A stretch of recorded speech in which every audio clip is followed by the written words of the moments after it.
With Richard Perno and my number 1300 66 1251 with Mathew Dickerson. Are you ready for Dr Karl, are you? Oh, I'm ready for Dr Karl. I hope Dubbo is ready for Dr Karl as well. When I talked with him, he's got this new book out, Random Road Trip. I said, do you realise who Mathew Dickerson was? He said, tell me, Dr Richard. And I said, he's a former mayor. And he said, oh, really?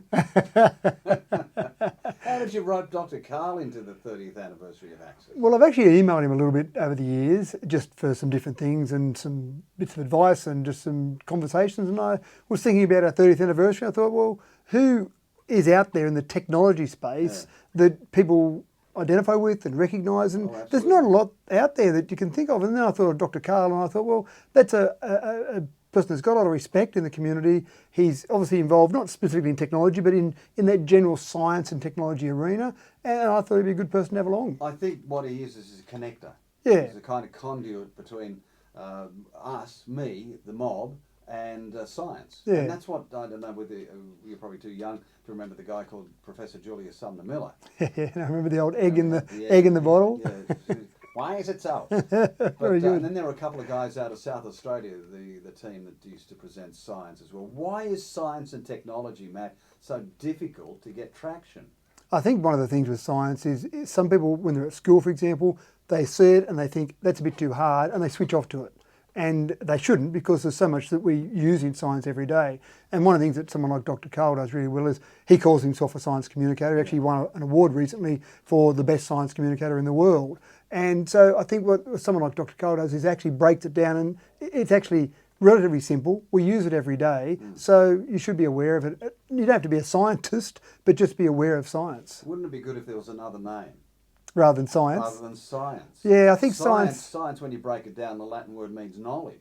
Well, you're right. And I think the whole thing is it does scare people a little bit, but again, it shouldn't be scary. It should be something that's fascinating. These are the things that should scare you. These are the things that should scare you.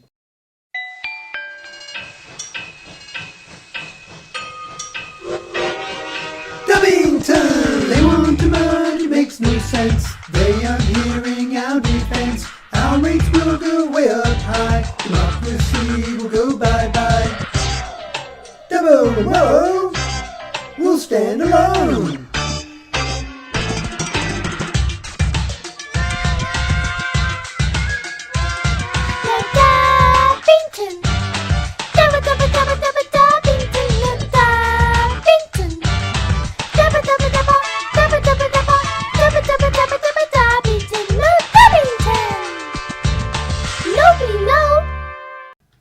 Now, Mathew, that's the stuff that you should be scared about when you rope in your daughter to sing Dubbington in the days of no merger, please. No amalgamation, that's right. You did well last time. You resisted putting that on, but couldn't this time, you couldn't help yourself. Kim used to be with Athlete's Foot in Macquarie Street, now does a little part-time work with the Royal Flying Doctor Service. What's the connection between you and this bloke? Good morning, Richard. I go back to about 1989 when I first started the Athlete's Foot store in Macquarie Street. I needed some communication. We need to fax off our orders and communicate.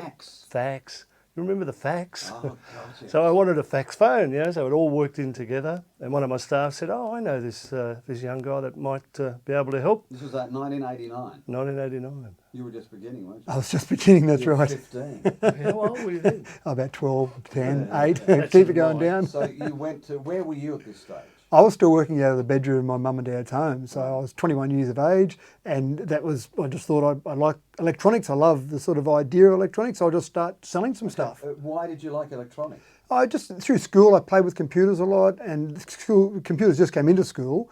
And so it just one of those things that clicked, and it made sense, and so I enjoyed it. So I thought, well, I should go and start selling this stuff. Seems like a good idea. It's probably a stupid idea, but so you went to Kim. What did you sell? No, Kim actually contacted me, and in your bedroom. You go to his bedroom. I drove to his house. It was called Mad Industries. I went down to Mad Industries. Why was it Mad Industries? The initials of my name spell Mad. Matthew A. Dickerson. Yeah. No, Alphonse. Alphonse.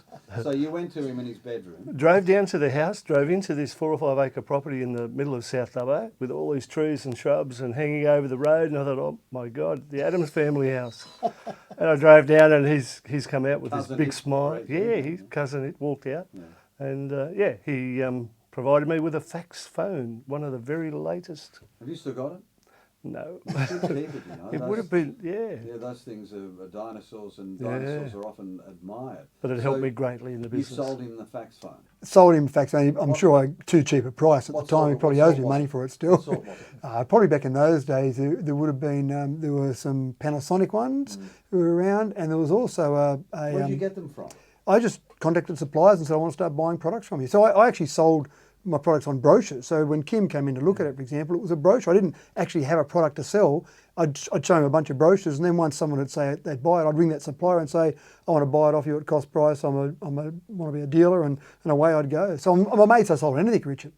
Yeah, I am too. And it worked. And it still and it worked. It worked, yeah. So he would have been one of your first customers. One of my first customers, yeah, definitely, yeah. But you think about it, Matthew D, or Mad, Alphonse, I'm going to call you now, how fast it's progressed from a phone fax to today. Yeah, that's exactly right. 30 years later, it's amazing. And I was only in the shop yesterday just doing some things there, setting up with some voice Did controls they in the say, "Can I shop. help you, sir?" Because he very rarely makes an appearance in the shop. That's right. He Yeah. wears disguises. Looks like those guys on the Saturday show that sang the Groucho song. Mystery shopper. Yeah, I could do some mystery shopping, but Have you been an undercover boss? I've never been an undercover boss, no. But I was setting up some things there with voice control, and I was thinking about it yesterday. So here you are talking to your various products to tell them what to do via voice control. Yeah. Go back 30 years, you're selling a fax machine where you'd put a bit of paper in it and you'd wait for it to feed through the fax machine. right. So yeah, it has progressed just a little bit. Fast as. Yeah, that's right. What's going to be like in 30 years? I think voice is going to be a really big part of it, and connectivity. So our connectivity is getting better. Well, you can open your car by using your voice. You can do so many things by using your voice, but it's still not perfect, and it still makes mistakes, and sometimes it's got to train to your voice. I think that whole voice control will get so much better, and so many more products, and the integration of those products as well. So I could sit in front of my computer in 30 years from now, I can quote a line from Shakespeare at it, and it can give me what that plate rather than keyboard it in. Yeah, that's right, and that we're getting there now. You reckon that'll happen? Oh, absolutely. That's where it's So I could progressing whistle very a quickly. song into my computer, and it could come back to me and tell me. No, I've heard you whistling. I'm not sure if it'll do it. Okay. I wouldn't know that. But is that how progress will be? Yeah, that's right. That's the next big It's a bit frontier. scary though, isn't it? It is, but that's the frontier for technology at the moment, is being able to interact with a computer in a more natural style. It's not natural to sit at a keyboard and type. It's natural for you and I to talk to each other. So that's where it's going to progress. And the incredible power you're getting in computers now, that's where it's got that But what ability. happens if I put on an accent? Yeah, well, it depends. Some you've got to train your voice to it. Some, though, you don't even need to train your voice. In fact, I could actually teach the computer an accent that I could put on that I would only have, that it would recognise as me in the accent. That's correct, but what's getting better is the ability for a computer not to have to be trained to your voice. In the early days, drag and dictation, there was a young gentleman in Dubbo who actually had a motorbike accident and ended up being paralysed, and I remember setting him up to go through his law degree with a product called drag and dictation.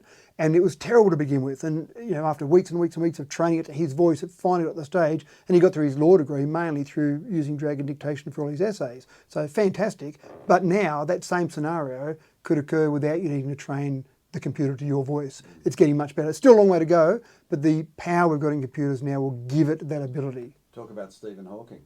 Look what he did. Yeah, He never moved a lip, but we could hear him talking. yeah. And he would still give us his philosophies of life. Yeah, and that's the ability that technology has. You can have someone like Stephen Hawking, incredible brain, his body couldn't match his brain, but technology filled the gap. Yeah, and he said that's what kept him alive, Yeah, because his brain was working flat out all the time. yep. What about the eyes? What about iris recognition and that sort of thing? How will that influence our computerization? Yeah, iris recognition and facial recognition is certainly a big part of it. A lot of security is working on that now. But the thing that's happening now with that is, as we're getting the ability to project more and more pixels into a smaller space, you actually have a company developing right now, effectively a contact lens that you put on your eye that can actually put information there that you can see. So the pixel density of that is quite incredible. Again, that's a few years away from being developed, but things like the Google glasses, which end up being a bit of a flop, but that'll get better. Wasn't there a problem also, Matt, about facial recognition from mobiles? Because someone can grab a photograph of you, put it in front of the mobile, turn it on, and it's not you. Exactly right. And so that's, again, technology produces a particular solution, and then other people work out ways to get around that. So now mobiles detect the depth of your face as well. So instead of having a photo now, you'd have to have a 3D model of someone's face to try and break in. Airports, they say within the next 10 to 15 years, you won't have to stop anywhere. You'll be recognised as you go down the gangways and walk around. You won't have to stop. It'll be a seamless way from the time you get into the terminal to the time you board your aircraft. There'll be no check-in, nothing. You put your bag on a remote control belt. It will disappear because you've got everything in it that's yours. It'll recognise it and you go straight onto the plane. Nobody will be stopping you on the way because it'll recognise you all the way down the gangway. Well, there was an experiment done in China recently where a journalist basically set up and said, I want you to try and find me through your camera network, and they gave the journal a few hours head start, and he went and got lost in the crowds of China, and within half a day, I think it was about 6 hours actually, they found him via all the CCTV and facial recognition throughout the city. I think it was in Beijing. Yeah. So that's the sort of thing you're talking about. And some people get scared by that. And unfortunately, the world's moving along. Mate. That's right. And the best you can do is be a hermit. What about those floor cleaners? They can track you. You know that's computer operated. Yeah, They Roomba. can be picked up by a satellite, and if a crook wants to, he can actually get a floor plan of where you live and what's in your house. Based on your Roomba. Based on your Moomba. Yeah, that's right. So, and security is a big issue. So for all of this you're talking about, having the correct security in place is absolutely essential. So there it is, Kim, a long way from your phone fax. Oh, yeah. He still sells me telephones now. I don't understand fully. Still too cheap, I'm selling to. Oh, he never discounts. No, I know. I tried to discount a pair of shoes to him, and he said, no, if I take that, you'll want a discount from me, and I'm not into giving discounts. I give good service. Dr Karl's Random Road Trip Through Science is an astounding book too. It's fantastic, isn't it? We got the mobile out and he stands up and he talks to you. Yeah, it's very cool. And it's much better because also it gives you an idea. He says, I'm a rev head from way back, so hitting the road with just my curiosity for company and right up to my alley. And you can start your engines with that. And also Saturday, so we've got 50 of those. The book you've got on your desk now, we've got 50 of those to give away. Well, yeah, sorry, you had to pay for that one. But Big W, I thought it. But 50 of those we're giving away. And Dr Karl will be in shop. We've got the shop open all day. 10 a.m. till 2 p.m. Dr Karl will be there, giving away copies of his books, signing books, talk to people, answering random questions about science. So whatever people want to ask him, he's happy to answer. He always says to me, though, just be prepared. Sometimes the answer is, I don't know. How do you hang your towels? Now, this is a question he'll ask you on Saturday. Landscape or postcard? I hang my towels portrait, so up and down. Up and down. Okay. Yeah. Why? Because the towel rail fits that. How do you hang your jeans? He and I have arguments about these things. Yeah, right. How do you hang up your jeans? From the waist or from the cuff? I hang up my jeans in the middle, so it folds over in the middle. No. And socks, independently or in a... Oh, you got to join them. Definitely got to join them wrong, together. Wrong. You're going to have fights with Dr. Karl. No, you can't have... And if you put a towel over the line, you can't have the towel touching itself. Right. So you have to stretch it across 2 wires. Yep. And not just one. You ready for a Saturday you've never had before? It'll be fun. And look, we've got Puka there as well doing some entertainment, and we've got $20,000 worth of stuff to give away. That's a lot, isn't it? It is. 30 years. Did you ever think you're going to do it? I didn't know what I was doing the next day when I started back then. I thought, this seems like a good idea. You still don't? Probably don't. But I thought, this is a good idea. I'll give this a go. And yeah, I wasn't planning 30 years ahead. You know, the serious side of thing, you employ locals. Absolutely. Don't you? Yeah. And you're a local business. And it's really important to me to use other local businesses. So when we did our new shop fit 2 years ago, for example, we used 25 trades in there. 24 of those trades were from Dubbo, and one I had to get from Orange, was a specialty. So 24 of the 25 trades were all local trades. Yeah. How many do you think you've employed? Over the years? Yes. Yeah, I actually tried to do a count of that the other day, but there'd be hundreds. I mean, when we had Axxis technology running, we had Orange and Bathurst and Dubbo sites. So we had close to 40 staff at one time across those 3 sites there, and we sold that business off about 10 years ago. But you know, there was 40 at one time. So you start to add them up. Yeah, there's hundreds there easily. How many have gone on to be a business operator such as yourself, mate? Yeah, there's a few in Dubbo actually. You've got Robbo's Computers, for example. A couple of ex-staff around there running that. Across on the coast, I've got some of my old IT staff across on the coast running some businesses over there. So yeah, look, they have gone on, and that's one thing I know Kim with Athlete's Foot used to try and develop as well. Give the people the skills, empower them, and they hopefully will go on one stage to not be a competitor of yours, but maybe in another town, and develop those people. congratulations, 30 years. Thanks, Richard. He's now 83 and will be there for another 30 years. Dr Karl's random road trip will be debuted at Axxis in the square on Saturday, 10 till whatever. Well, 9 till 4 will be open. He'll be there from 10 till 2. Yeah, you're not going to stop him. Have plenty, drinks a lot of water. Right. Okay. Good to see you, Kim. You're with the RFDS. Keep up the good work. Thank you. 8:30. UDU Regional News Update.